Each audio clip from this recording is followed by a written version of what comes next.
Estima-se que a cidade de Salvador possuía em 1835 65.500 habitantes. Destes, 21.940 eram africanos entre escravos e libertos, o que representava 33,6% da população. Os escravos eram trazidos de diversos portos da costa africana, sobretudo de Cabinda, Luanda e Benguela. A grande maioria foi embarcada nos portos do Golfo do Benin, falavam a língua iorubá e eram adeptos das religiões de matrizes africanas, embora alguns deles professassem o islamismo. Os escravos que aqui chegavam eram utilizados como mão de obra em diversos tipos de atividade, tanto empregados na lavoura da cana, fumo, mandioca e criação de gado, como nas atividades domésticas e em ofícios vários.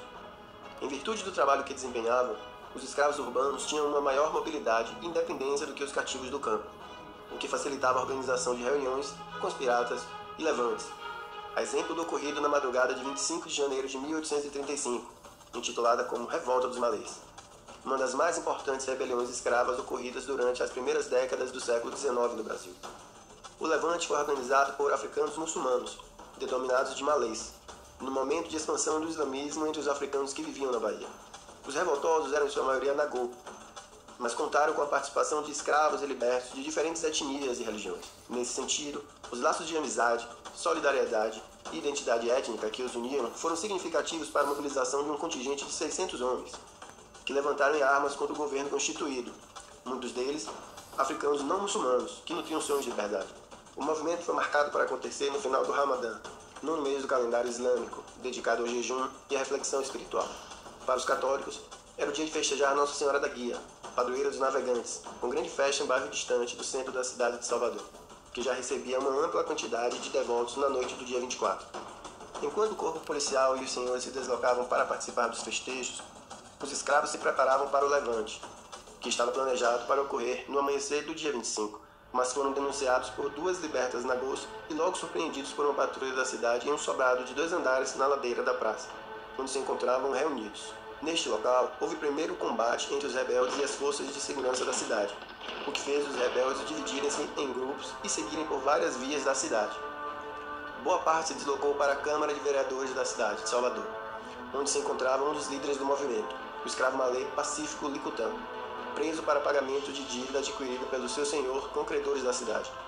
Houve confronto dos rebeldes com os carcereiros da prisão e com os seguranças do Palácio do Governo, o que impediu o resgate de Licutã e deu novo destino aos insurgentes que se dirigiram aos gritos para o bairro da Vitória, na tentativa de despertar outros escravos para o movimento e encontrar um grupo numeroso de malês que residiam ali na casa de seus senhores.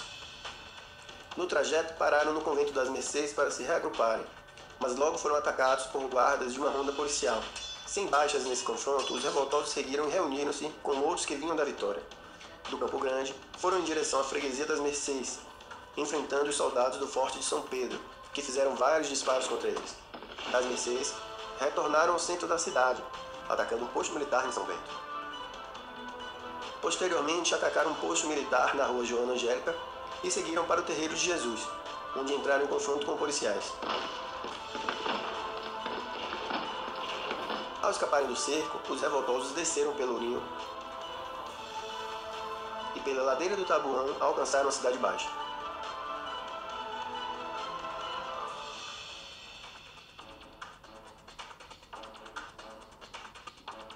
Os rebeldes tentaram fugir em direção ao Cabrito, local em que encontrariam escravos de engenhos vizinhos a Salvador, mas tiveram um embate decisivo contra as forças do governo imperial em frente ao quartel da cavalaria em Água de Meninos, onde os revoltosos foram sobrepujados.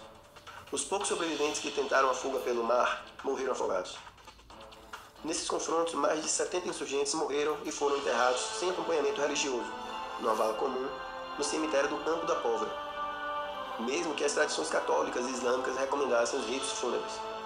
Um número bem maior foi os de africanos feridos que tiveram seus corpos mutilados nos embates. Os insurgentes sobreviventes foram julgados e condenados a diferentes penas que variaram de prisão simples à pena de morte. Apesar das poucas horas em que transcorreu o levante, o evento teve efeitos duradouros. Meses após o movimento, o clima de medo que se espalhou pela cidade de Salvador permanecia, o que levou a frequentes prisões, espancamentos, assassinatos e deportação de africanos que não tiveram participação com a revolta. Por outro lado, a violência e a arbitrariedade empregadas levaram milhares de africanos libertos a deixarem a Bahia para retornar à África, buscando escapar das leis que restringiam ainda mais os seus direitos. Pelas páginas dos jornais, o levante teve repercussão para além da Bahia e do Atlântico, causando temor na elite senhorial e autoridades que aumentaram a vigilância e o controle sobre os escravos em diversos locais. Apesar do insucesso dos revoltosos, este foi um movimento significativo para uma época, a mostrar que a resistência coletiva ao regime escravocrata era possível, causando temor e constrangimento à elite senhorial, que com suas pesadas penas acreditavam arrefecer a aspiração de liberdade de muitos escravos.